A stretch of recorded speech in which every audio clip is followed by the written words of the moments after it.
नमस्कार, मी ज्योतिष योगेश प्रभाकर वनकेश रात्री ज्योतिष कार्यालयातून आज आपल्याशी संवाद साधत आहे। आज आपण दैनिक राशी भविष्य आणि पंचांग बघणार आहोत। तर सुरुवात करूया आपण पंचांगापासून। आजचं पंचांग काय आहे तर श्री शालिवाहन शक 1947 विश्वावसु नाम संवत्सर चालू आहे। विक्रम संवत 2081-82 चालू आहे। दक्षिणायन हेमंत ऋतू चालू आहे। त्याचबरोबर कार्तिक मास कृष्ण पक्ष चालू आहे। आज वार गुरुवार 13/11/2025 ही आजची तारीख असून इंग्रजी तारीख असून तिथी ही नवमी आहे। तसंच केतू या ग्रहाचा मघा नक्षत्र आज दिवसभर आहे। तसंच योग हा ब्रह्मा सकाळी 6:58 आहे आणि त्यानंतर ऐंद्र हा 30:27 योग आहे। तसेच दिवाकरण तैतीला असून रात्रोकरण गर हे आहे। तसेच चंद्र आज हा सिंह राशीत आहे आणि गुरु हा आपला कर्क या उच्च राशीत आहे। तसेच आजच्या दिनांकासाठी आपण शुभ मुहूर्तांचा जर विचार केला तर शुभ मुहूर्त आहे सकाळी 6:40 ते 8:03 चर मुहूर्त आहे 10:48 ते 12:11 लाभ मुहूर्त आहे दुपारी 12:11 ते 13:34 अमृत मुहूर्त आहे दुपारी 13:34 ते 14:56 शुभ मुहूर्त आहे 16:19 ते 17:42 या सर्व वरत्या दिलेल्या कालावधीमध्ये शुभ कार्य करावे। तसे राहू काळ जो आज आहे दुपारी 1:30 वाजेपासून 3 वाजेपर्यंत। तसंच आजचा शुभ अंक आहे 2, 3 आणि 9। तसेच आजचा शुभ रंग आहे लाल, नारंगी आणि तांबडा। आता रत्न मार्गदर्शन करण्याआधी मी तुम्हाला आधी थोडीशी हे देईल की कुंडली मार्गदर्शनाशिवाय तुम्ही रत्न धारण करू नये। आजचा शुभ रत्न आहे माणिक। तसेच आज जन्माला आलेले जे बाळ आहे तर ते एकदम तत्वनिष्ठ, थोडं संन्यासी वृत्तीचं आणि आध्यात्मिक मार्गात प्रगती करणार असणार आहे। राशी भविष्य बघत आहोत तर 12 राशींचं भविष्य बघताना सगळ्यात पहिले आपण मेष राशीचा विचार करूया। मेष राशीला आजचा दिवस हा अतिशय आत्मविश्वास उत्तम असा असणार आहे। त्याचबरोबर शासकीय नोकरी करणारे जे लोक आहेत त्यांच्यासाठी आजचा दिवस अतिशय उत्तम आहे। जर वृषभ राशीचा विचार केला तर आज वृषभ राशीच्या लोकांनी थोडंसं तब्येतीला जपावं। त्यांना व्हायरल इन्फेक्शन किंवा बाकीच्या गोष्टी होण्याचे थोडेसे चान्सेस आहेत। बाहेरचे अन्न खाणं त्यांनी टाळावं। त्याचबरोबर आज मिथुन राशीचा जर विचार केला तर आज कोणावरही जास्त विश्वास ठेवू नका। विश्वासघात होण्याचा आजचा दिवस आहे। उर्वरित दिवस जो आहे अतिशय उत्तम आहे, त्याबद्दल तुम्ही काही चिंता करू नका। त्यानंतर आपण कर्क राशीचा विचार केला तर आज जे आपलं कलाक्षेत्र आहे, ज्यात आपलं नैपुण्य आपलं जे आहे त्यात आपल्याला मानापान मिळेल, उत्तम असा मान सन्मान मिळेल। त्याचबरोबर आपल्याला एक पद्धतीचा एक लोकमंचसुद्धा आपल्याला मिळू शकेल। त्याचबरोबर सिंह राशीचा जर विचार केला तर आज आपल्या खऱ्या बोलण्याचा व चुकीच्या गोष्टी न करण्याच्या वृत्तीमुळे जो आपला एक तात्विक स्वभाव आहे त्यामुळे आपला आज फायदा होईल। जे खरे लोक आहेत ते आज आपल्याला भेटतील आणि आपलं काम एकदम छान असं होईल दिवसभर।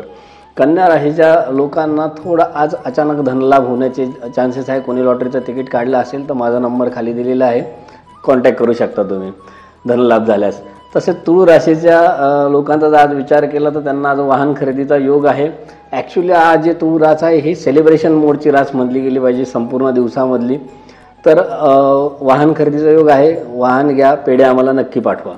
तसेच वृश्चिक राशीचा विचार केला तर आज आपल्या हातून धार्मिक कार्य होऊ शकतं आणि अध्यात्माच्या एका सफारीचा आज आपण आनंद घेऊ शकता।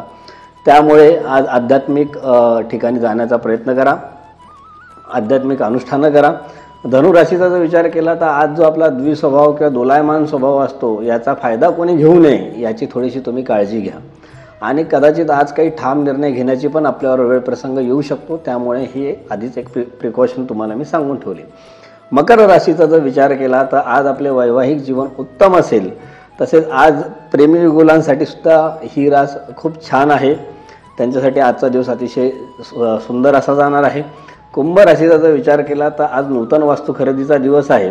जर वास्तू घेण्याचा काही विचार असेल, बुकिंगचा काही विचार असेल तर आजचा दिवस तुमच्यासाठी शुभ आहे, तर तुम्ही वास्तू निश्चित घेऊ शकतात। मीन राशीच्या लोकांसाठी आजचा दिवस आहे तो असा की व्यवसायात आपल्याला चांगला दिवस असून नवीन बिझनेस आयडिया येऊ शकतात। नवीन बिझनेसशी रिलेटेड असणारे लोक तुम्हाला भेटू शकतात, पार्टनरशिप ऑफर होऊ शकतात। तर मीन राशीसाठी आजचा दिवस हा अतिशय उत्तम आणि शुभ आहे। आजचा जो आपला सुविचार आहे तो म्हणजे स्वामी विवेकानंदांनी एक सुंदर असा सुविचार लिहिला आहे, तो मी तुम्हाला पहिले वाचून दाखवतो। बळ ताकद हे जीवन आहे, दुर्बलता म्हणजे मृत्यू। बल हाच परम आनंद, शाश्वत व अमर जीवन आहे। तसेच दुर्बलता म्हणजे सतत भार, चिंता, दुःख होय आणि दुर्बलता म्हणजे मृत्यू। तर ह्यातनं स्वामी विवेकानंदांना काय सांगायचं होतं की तुम्ही जी आजची तरुण पिढी आहे ती बलिष्ठ व्हा. म्हणजे कशा पद्धतीने व्हा, तर तुम्ही उत्तम ज्ञान कमवा, उत्तम शरीर कमवा, उत्तम मनाचा विकास करा, उत्तम वैचारिक विकास करा, उत्तम वाचन करा, जेणेकरून तुम्ही अंतर्बाह्य स्ट्रॉंग व्हाल. आणि जेवढे तुम्ही अंतर्बाह्य स्ट्रॉंग व्हाल तेवढंच तुम्हाला दुर्बलतेकडे जाण्याचं प्रमाणच नाही राहणार. आणि दुर्बलता ही मृत्यू काय सांगितली, कारण तुम्हाला सतत कुठल्या ना कुठला स्ट्रेस असतो. आजकाल अँझायटी असते, लोकांना खूप वेगळ्या प्रकारचे डिप्रेशन घेऊन बसतात, लोक कमी वयात घेऊन बसतात. आता मी ज्योतिष असल्या कारणाने मला ह्या गोष्टी वारंवार सामोरे जातात किंवा मला सामोरं जावं लागतं या गोष्टींना. तर मी नेहमी सांगेल की जरी तुम्हाला काही दुःख असेल, चिंता असेल, तरी पण तुम्ही सुरुवात करा चालायला. एक पाऊल उचलून चालायला सुरुवात करा.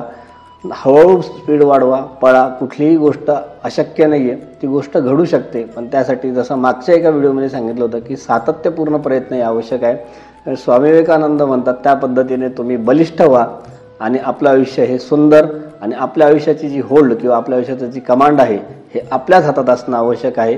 ते दुसरं कोणीही संचालित करता कामा नये. धन्यवाद. नमस्कार. श्री गुरुदेव दत्त.